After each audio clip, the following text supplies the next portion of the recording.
नमस्कार दोस्तों, इस नए सेशन में आप सबका स्वागत है। आई होप कि आप लोग बहुत अच्छे से अपनी तैयारी कर रहे होंगे क्योंकि समय बहुत कम है। 16 जून को हमारा प्रीलिम्स होने वाला है और ये जो समय है काफ़ी क्रिटिकल है। दोस्तों 16 जून के लिए आप लोग काफ़ी मेहनत कर रहे होंगे, ये सारी चीज़ें हमें भी पता है और ये जो टाइम है काफ़ी क्रिटिकल होता है एक एस्पिरेंट के दृष्टिकोण से कि इस टाइम का बहुत ही ज़्यादा इम्पोर्टेंस होता है। ये मुझे भी पता है और आपको भी पता है। इसलिए अब जो भी हमारे पास 15, 16, 17 दिन का समय बचा है उसको थोड़ा-सा भी आप मिस मत करिए, 1 दिन का भी गैप नहीं करिए। अगर आप 1 दिन भी गैप करेंगे तो आप में नेगेटिविटी आएगी और आपकी जो मनोबल है वो कमज़ोर होते जाएगा और आपको ये लगेगा कि इस बार छोड़ देते हैं और फिर नेक्स्ट ईयर देंगे अच्छे से तैयारी करके। ये जो टर्म है कि अच्छे से तैयारी करके नेक्स्ट ईयर देंगे, ये कभी पूरा नहीं होता है दोस्तों, ये केवल हमारी मनोदशा है। कई लोग ऐसे होते हैं कि उनकी अच्छी तैयारी होने के बावजूद भी केवल इस मनःस्थिति की वजह से वो प्रीलिम्स नहीं देते हैं, छोड़ देते हैं अंततः।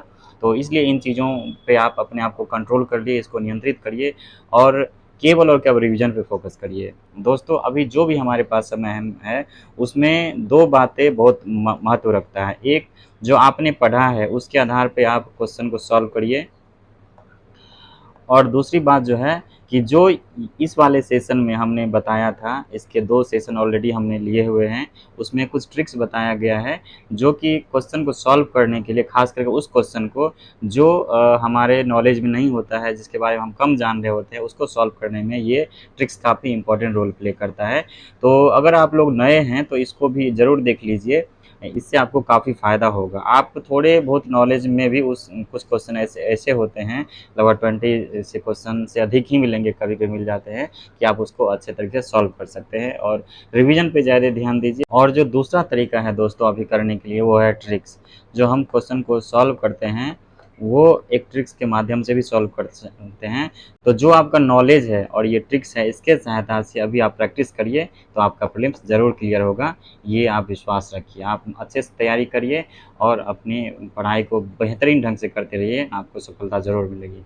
दोस्तों इस वाले जो पिछले वीडियो थे 2 मैंने बनाया था, उसमें कुछ ट्रिक्स की बात की थी, उसको मैं संक्षिप्त में बताने की कोशिश करता हूँ। जब भी आप क्वेश्चन सॉल्व करने के लिए शुरू करते हैं, तो क्वेश्चन के जब पढ़ते हैं तो उसके बाद जो ऑप्शंस हमारे होते हैं, ऑप्शन जो हमारे होते हैं, तो उसमें आप क्या करिए, नेगेटिव चीज़ को पहले नेगेटिव ऑप्शन जो हमारे हैं, नेगेटिव ऑप्शन उसको छाँट दीजिए, उसको क्रॉस कर दीजिए कि पूरा डिट्टो हो के, पूरा कि नहीं ये गलत है तो गलत ही है, ये छाँट लीजिए या जो आपके सही क्वेश्चन है उसको भी छाँट लीजिए, चाहे गलत हो या सही हो, इसको आप पूरे कंप्लीट रूप से छाँट दीजिए। पहला काम ये करिए। दूसरा काम और है दोस्तों एक, कि अगर इंडिया के संदर्भ में कोई क्वेश्चन दिया हुआ है और उसमें ऑप्शंस आपको इंडिया के साथ कंपेयर करके दिया होता है, काफ़ी क्वेश्चन ऐसे होते हैं, ऐसा नहीं है केवल इंडिया ही होगा, भारत ही होगा, इसके बहुत सारे डायमेंशन दे दिया जाएगा, इसकी इकोनॉमी दे दी जाएगी, एग्रीकल्चर दे दिया जाएगा, ठीक है? उसके बाद सोसाइटी दे दिया जाएगा,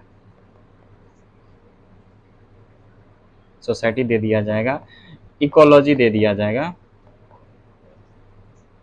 इस तरह की चीज़ें आपको दे दिया जाएगा।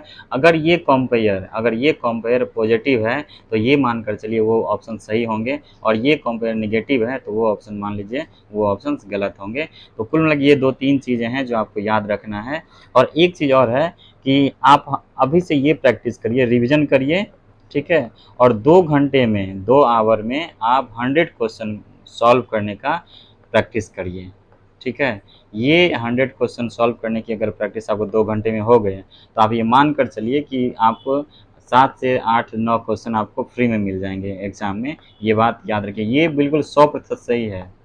आपके ट्रिक्स भले ही आपको समझ में ना आए, काम ना करे, लेकिन ये जो सारी चीज़ें हैं ये आपको 100% सही है। अगर आप 2 घंटे में 100 क्वेश्चन पढ़कर समझ लेते हैं, तो 7 से 8 क्वेश्चन आपको सही ज़रूर होंगे, ये आप मान कर चलिए। तो चलिए दोस्तों कुछ क्वेश्चंस हम देखते हैं इसी संदर्भ में आगे, और ये क्वेश्चन आपके लिए एक लैंडमार्क की तरह लीजिएगा, ठीक है? क्योंकि इसके आधार पे आपके बहुत सारे क्वेश्चन सॉल्व होंगे, तो आगे इनको ध्यान में रखिएगा। तो चलिए देखते हैं कुछ क्वेश्चंस को, उसके बाद आगे बढ़ते हैं।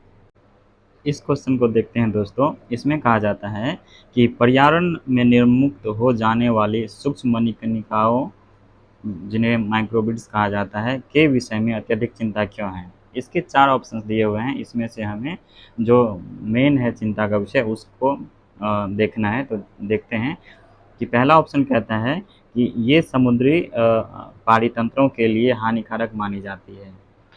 दूसरा ऑप्शन है ये बच्चों में त्वचा कैंसर होने का कारण मानी जाती है। सी कहता है ये इतनी छोटी होती है कि सिंचित क्षेत्रों में फसल पादपों द्वारा अवशोषित हो जाती है। चौथा कहता है कि अक्सर इनका इस्तेमाल खाद्य पदार्थों मिलावट के लिए किया जाता है। दोस्तों याद करिए कि हमने कहा था कि जो नेगेटिव सेंटेंस है, जो पूरी तरह लगता है कि हमारे जो क्वेश्चंस है उसके अनुकूल नहीं है किसी भी रूप में, उसको पहले छाट दिया देते हैं। कि देखिए माइक्रोबिट्स के बारे में अगर थोड़ा सा भी आपको आइडिया होगा, ये बहुत ही स्मॉल प्लास्टिक के कण होते हैं। माइक्रोबिट्स के जो साइज होते हैं दोस्तों, वो 10 माइक्रोमीटर से 1 मिलीमीटर के बीच होता है। कई मायने में इससे भी कम देखा जाता है। तो इसको देखते हैं कि ये जो डी ऑप्शन है हमारा, ये कहता है खाद्य पदार्थों में मिलावट के लिए किया जाता है। नहीं, इसका उपयोग खाद्य पदार्थों में मिलावट के लिए नहीं किया जाता है। हालांकि खाद्य श्रृंखला को ये प्रभावित करता है। देखिए माइक्रोबिट्स जो छोटे प्लास्टिक होते हैं, जो हमारे टूथपेस्ट में, जो हमारे ब्यूटी प्रोडक्ट्स होते हैं उसमें खास करके यूज़ किए जाते हैं।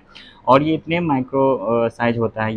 ये आपका स्क्रब में, सौंदर्य प्रसाधन में, शावर जेल इत्यादि में इसका यूज़ किया जाता है। जिसका फिल्ट्रेशन नहीं होता है, इस वजह से ये पानी के माध्यम से या इस तरह होते होते वो समुद्र में चले जाता है और जो समुद्री क्लाइमेट है, इकोलॉजी है, उसको प्रभावित करता है। तो देखिए ये जो समुद्री पारितंत्रों के बीच हानिकारक मानी जाती है, ये इसका सही आंसर होगा।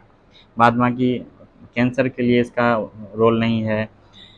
सिंचित क्षेत्रों में फसल पादपों द्वारा अवशोषित नहीं किया जाता। ये फसलों द्वारा इसका जो है अवशोषित नहीं किया जाता है। तो ये भी गलत है, ये भी गलत है और ये भी गलत है। तो आपको केवल आप माइक्रोबिट्स के बारे में थोड़ी भी जानकारी थी तो आप इस क्वेश्चन का आंसर दे सकते थे। इस क्वेश्चन को देखते हैं। इसमें कहा जाता है कि भारतीय हाथियों के संदर्भ में निम्नलिखित कथनों पर विचार कीजिए। अब देखिए ये 4 स्टेटमेंट है, इसमें 4 ऑप्शंस दिए हुए हैं। इसमें से हमें जो सही ऑप्शन है उसको खोजना है। पहला कहता है कि हाथियों के समूह का नेतृत्व मादा करती है। देखिए ये फैक्ट है। इसमें आप हाँ में भरेंगे तो भी 50% चांस है और ना में भरेंगे तो भी 50% चांस है इस सही होने का। ये 50-50 मामला है। तो हम पहले नेगेटिव चीज़ों को खोजते हैं, जो एक्सट्रीम है, नेगेटिव है, उन ऑप्शंस को गलत करेंगे या सही करेंगे। दूसरा ऑप्शन कहता है कि हाथी की अधिकतम गर्भावधि 22 माह की हो सकती है। देखिए हो सकती है, ध्यान रखिएगा, यही छोटी छोटी बातों को आपको प्रैक्टिस करना है। ये हो सकती है मतलब इसमें थोड़ा सा लचीलापन है, इसमें जो है लचीलापन है। इसका मतलब ये हुआ कि ये सही भी हो सकता है। ठीक है, इसको रहने देते हैं। सामान्यतः हाथी में 40 वर्ष की आयु तक ही बच्चे पैदा करने की क्षमता होती है। देखिए ये एक्सट्रीम बात कह रहा है कि सामान्यतः हाथी में 40 वर्ष तक की आयु तक ही बच्चे पैदा करने की क्षमता होती है। ये थोड़ा एक्सट्रीम लग रहा है, क्योंकि कोई भी जो भी जीव जंतु है उसका कोई निश्चित ये नहीं है। कुछ वर्ष इधर उधर भी देखे जाते हैं। आप कई बार न्यूज़ में देखते होंगे कि जो ह्यूमन है, जो महिलाएं हैं, वो भी काफ़ी ओल्ड एज तक बच्चे को जन्म दिया। हाल फिलहाल में एक केस आया था जिसमें 64 ईयर लेडी ने एक बच्चे को जन्म दिया था। तो ये काफ़ी सही मायनों में अलग अलग चीज़ें होती है। तो ये थोड़ा एक्सट्रीम है। उसके बाद देखते हैं जो चौथा ऑप्शन है, भारत के राज्यों में हाथियों की सर्वाधिक जीव संख्या जो है केरल में है। देखिए ये तो फैक्ट है, ये आप लोग को ही पता होगा कि जो सर्वाधिक संख्या वो केरल में नहीं है बल्कि कर्नाटका में है। ठीक है, तो अगर हम चौथा ऑप्शन को बिल्कुल काट देते हैं, चौथा ऑप्शन को काट दिए तो देखिए इसमें 4 है, इसमें 4 है, ये दोनों कट गया। ठीक है, ये दोनों कट गया। तब बचा 1, 2 और 3। अब तीसरा ऑप्शंस को देखते हैं कि सामान्यतः हाथी में 40 वर्ष की आयु तक ही बच्चे पैदा करने की क्षमता होती है। देखिए अगर इसको देखा जाए तो ये ऑप्शंस भी गलत होंगे। जो हमारा साइकोलॉजी कहता है, जो हमें बेसिक्स हमारे नॉलेज होते हैं, और उस हिसाब से भी देखा जाए तो ये एक्सट्रीम चीज़ें बताता है। तो इसके हिसाब से भी ये क्वेश्चंस गलत हो जाएंगे।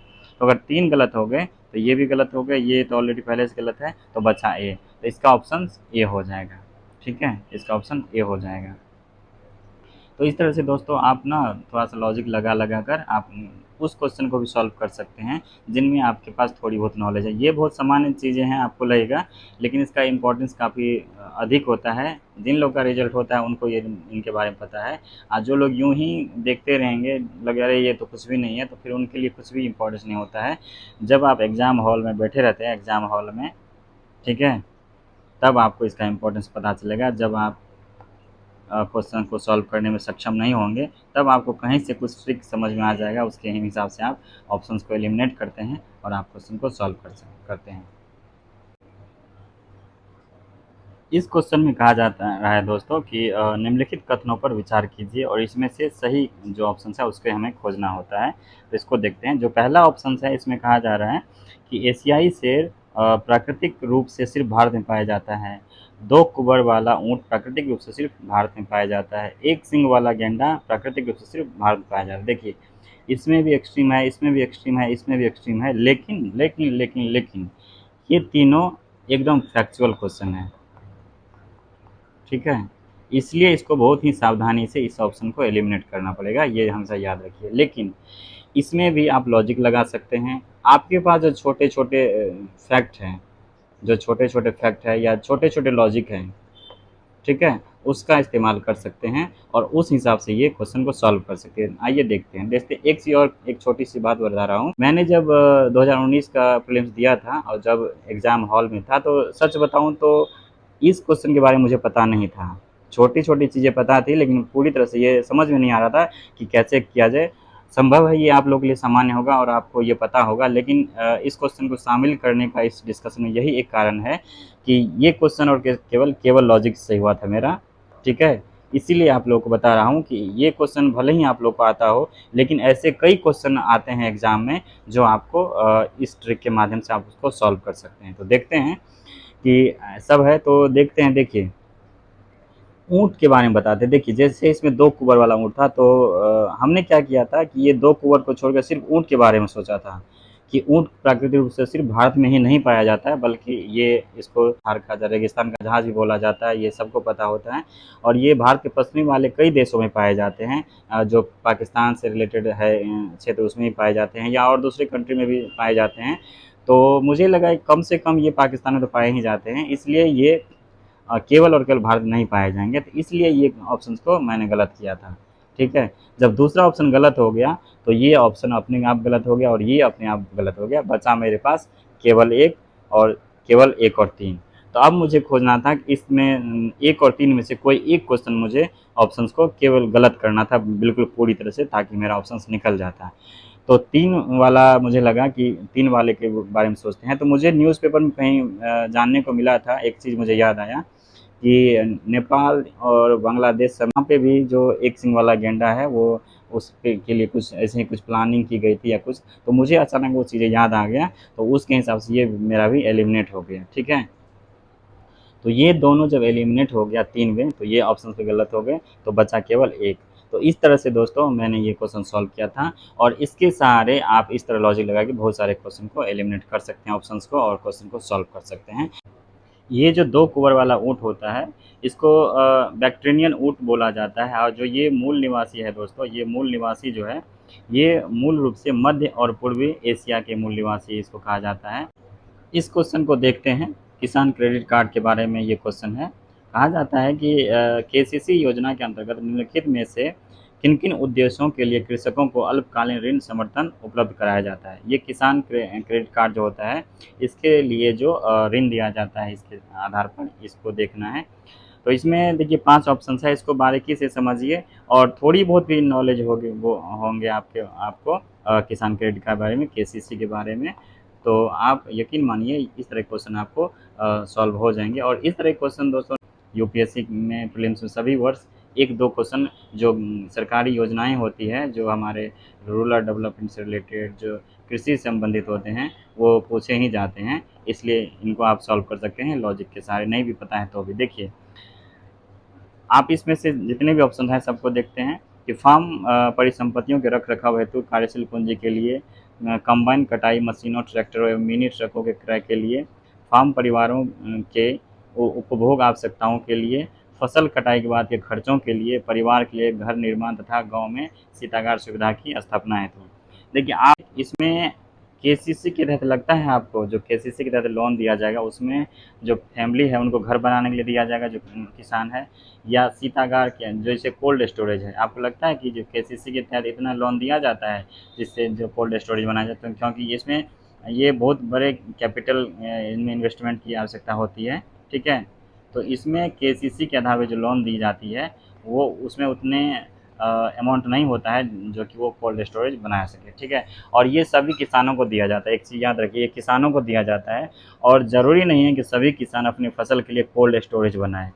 तो ये इस हिसाब से भी ये लॉजिक गलत हो जाएगा। अगर आप 5वें लॉजिक को काट देते हैं तो आपको ये कट गया, ये कट गया और ये कट गया।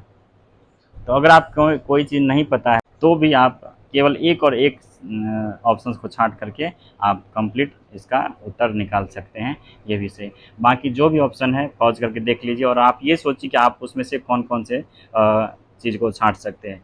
जनरली दोस्तों केसीसी में ना जो खेती से संबंधित चीज़ें होती है, खेती से पहले और बाद में उन चीज़ों के लिए ये लोन दिया जाता है। इसमें छोटे लोन होते हैं और जो गांव से होंगे उनको पता होगा, और सभी जो किसान होते हैं सभी लोग लगभग इसका यूज़ करते ही हैं।